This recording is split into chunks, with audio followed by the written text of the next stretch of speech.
I'm Elise Glink and welcome back to ExpertRealEstateTips.net. We have a very special treat for you. We have Sarah Susanka. She's the author of many books around the not-so-big concept. Not-so-big house, outside the not-so-big house, and the not-so-big life. I'm forgetting some, aren't I? Creating the Not-So-Big House? Creating the Not-So-Big House. They're all Right. wonderful, wonderful books, and you'll find plenty of other details about them on the website. But what I wanted to talk to you now, Sarah, is the idea that you have in your book, The Outside the Not-So-Big House, that you should think about planning the garden as you're sort of building the house. Think about the views you're going to have, and then from inside out and outside in. You say that there's sort of a connection in the middle that often gets overlooked. Exactly. And the thing that I find to be so interesting is that sometimes it seems, and this is how it's been with my own homes that we've renovated, you don't know until you're actually building it. That's right. How do you see the two things going up together?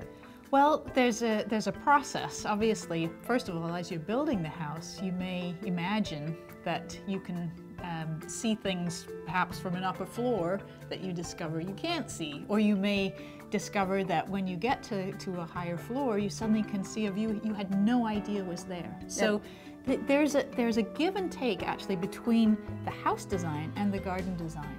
And so it's something that you have to allow that interplay or you miss a lot of opportunities. It's really hard to know because as our perspective changes, we see different things.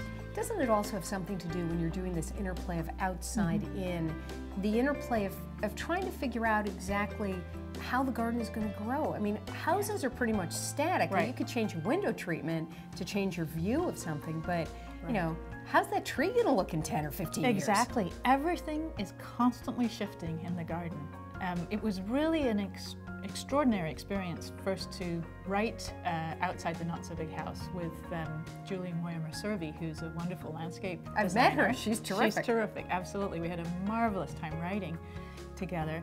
But then I also simultaneously was developing the landscape around my house in Raleigh, North Carolina. And that process is so different than designing a house. It was so much more organic. There were things that the land just sort of offered because a tree hung over a path in a certain way, or we were walking through a wooded part one day and we were, oh, we could do this meandering path through here. It's like the ideas come to you as you engage that landscape.